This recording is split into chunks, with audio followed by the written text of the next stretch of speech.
You're running full speed, but the markets are faster.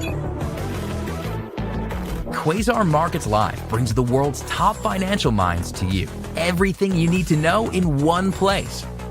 Learn from elite educators and gain a competitive edge, leveling the playing field for you. Join the conversation. Quasar Markets Live.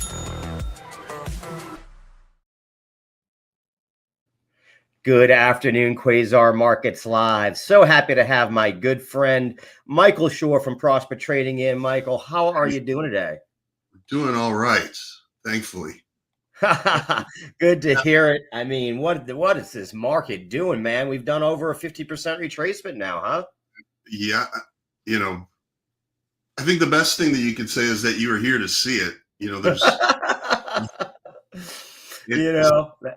That's true. I mean, I had to say, I was thinking for your room, and especially the way I know that you trade on the short-term options and stuff, this has probably been a pretty damn good couple of days for you. It has been. It's the markets aren't. I don't want to say they're not as liquid, but they're not as tight. Right. So when you're trying to trade a very short time frame, it's hard because we're seeing. I mean, look at this last 3-minute bar in here. This is about 3 full points on a 3-minute bar in the Qs, where typically you're looking at 30 cents. So we're getting 10 times the volatility that we normally would experience as far as ranges. And you have to take that in mind. So our allocations are all the way down to as low as they can go, and we have to take a little bit more risk just because of the underlying and how it's moving. But when you catch it right, then it's great. It's just been very hard to find the motivation for some of these moves you can rationalize. Today, what's the market looking at? And I have to think it's this unwind in treasuries. I mean, we've seen that unwind in treasuries, and the rates just keep on going up, which definitely has spooked people. And I think the other part is, you're right. You have just a spooked retail. Much more than even normal. Fear and greed still down in single digits. So I think any type of bad news or any type of it doesn't even take news, any type of bad tick, and they're ready to pull the trigger and sell. So weak hands are getting killed. Yes. That definitely, would be a takeaway for me. In Masters, we know volume is going to dry up even further this afternoon, right? I mean, I've been going mostly neutral at the end of the day. I'm not carrying much over because I don't trust anything. I mean, on our day trades, we don't carry anything overnight anyhow, and I'm down to one swing trade right now. Because we've seen, anywhere from, 5, 6, 12% moves, which is just unheard of. And so, you have to be selective. You have to pick your levels, and you have to keep things tight. And you need to set everything in. If you're trying to rely on your finger to catch up to the market, you're going to lose too. I'm very big. I know you do that a lot with your trailing stops and the way you automate stuff. For me, it's the take profits and stop losses getting entered with my order. Because like you said, in this kind of volatility, I'll take 2 or 3 losses as long as I can control those losses to get the big win. I was lucky enough to run up MSTU yesterday for a big part of the day, and that's the type of thing that we're looking for, right? That momentum, when you can get it to carry to do it. And then, like you said, maybe widening are you widening a little bit what your trailing stop might be now once it starts moving? Oh, for sure. I mean, I'll run like a 10 or 15 cent stop now. And now I'm running like 50-cent stops. Okay. Which makes sense. And what Mike's saying is Mike's working, with naked calls or puts usually. And with those options, he usually limits his trailing stop to about a 10-cent move from where it is currently. And in this case, he's going down to 50 cents because you can get washed out, right? These algos are definitely fighting it out. Are you still going right off the open? Because I've also noticed for me, I'm not trading until 9:50 at least. No, we're still going off the open. Even when the premiums and the ranges are normal, I trade one lots for that first 15, 20 minutes. Okay. And then we scale into our allocation just because, I don't know, for me, just saying, okay, here's what I would have done and here's where I would have gotten out. You don't get that same feel unless you, are actually in. And then, where does your decision tree go from there? So, that's a great point. What Mike's saying there is, when we talk about it, paper trading, while it's great to get out the execution of trades, to figure out how you enter them and that, until you actually have skin in the game, it's hard to realize how you're going to react. And especially in a market as volatile as we're seeing now, if you're not used to these, 10, 16, like you said, moves in a matter of 3 or 4, ticks, then you've got to get used to it. You've got to desensitize yourself. Yeah. Yeah, I said, we're definitely not splashing around in the kiddie pool here. So, I haven't seen a market really like this since, I guess COVID, and then 2008 before that, and then we're going back into ancient history. Yeah, and I would even say in COVID, it was more one directional, right? It went down and then it went up. It didn't really do much consolidation. It didn't do much, up and down like this. It just sort of recovered.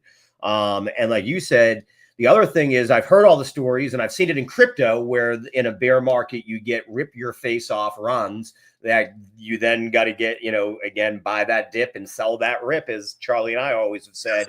And that's really how I'm playing it too, is it, I'll rinse and repeat. I've done Bitcoin, the 75 to 80 trip play now, 3 times in the last 2 weeks. Yeah, it's harrowing, and really, if you're just new to this, there's no shame in not trading this market, because, even experienced traders have experienced these type of markets. We can count them in one hand, over the last 15 or 20 and years. No trade is a trade, again, it isn't, don't be, if that's what I've said. And I've talked about that. So where Steve and I are different is, again, with him with 40 years of trading experience, me with 15, I'm not comfortable holding things overnight. He's doing it a little bit. And then I'm also willing to give up the first 2% of a move. You know what I mean? It's like I said, I followed it yesterday with MSTU and NVDX, which are levered plays on it to make up for missing a little bit. And I'll follow momentum because I'm, I feel that I'm a very good momentum trader. So I'm willing to do that. And, it's whatever fits your style. So that, that's one of the takeaways I've been trying to get across as we have all these great traders on throughout the day here at Quasar, is there's not one way to play this market. And one of the ways, though, is if you don't have the hands to be able to take the volatility, is to sit on them. Yeah, but we are seeing these runs. It's hard to, because support and resistance levels just get blown through here. It doesn't matter, right? Our charts don't matter. That's where Steve Big Beat's been on it. Pearl clutching charts, it doesn't work.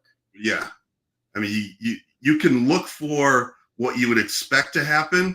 So, for example, in Q's this last move down, when you see a big support area, and then you see whatever momentum indicator you use, we have a number that we use. But when you see it turn, it usually turns for at least a little bit, usually. Right. But, just saying I'm picking the bottom here, or here's as far as we could possibly move, because it's hard to figure out what is motivating which traders.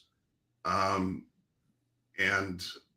yeah, exactly. Like you said, is, where we've seen natural resistance and support, while they're holding up or holding down part of the market, not all of it, because, the algos are going on news. People are just trading fundamentals. There's value traders out there that now think there's value in some of these, especially now, again, with the retracement, and then zero DTEs just to add in another flavor of the month, that make it a little bit more volatile.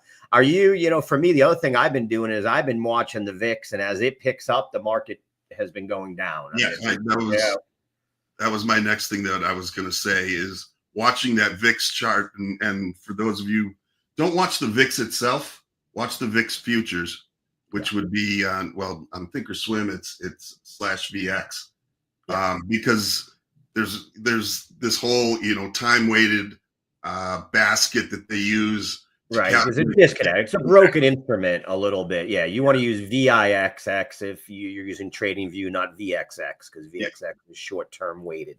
You know, and again, we know that is a 30-day forward look still, but what it does is it starts to show me where skittishness is coming in, right? Yeah. It's that, you know, where the weaker hands are getting ready to capitulate a little bit. That's what it shows me, and that's how I've been using it personally. Yeah, and just, you know, you don't have to try and pick the bottom with that either. Just look at the general trend. What is the VIX doing? Is the VIX going down? Well, then we're going up. Right. Absolutely. Yeah, we're going down. It's pretty simple in that way. And so if that VIX lines up with what you would normally be looking at on your charts, go with it. Right. Absolutely. It's not an accident. Yeah, no, you just nailed it. Yeah, again, you know, the setups are there to make some money in this market. The volatility, you know, you have to just have a little thicker skin than you normally maybe have. Be willing to, you know, take a little bit more when it comes to that volatility for the right outcome. And then also have your electronically set stop losses in place and take profits because they move very quickly. Yeah, don't be afraid of taking profits. Yeah, that's the other part, you know, again, is like I said, is I'm not afraid to take the profit and get out of it. I don't need to eke, you know, this isn't the type of market where you want to eke the most out of every trade. So do not squeeze it.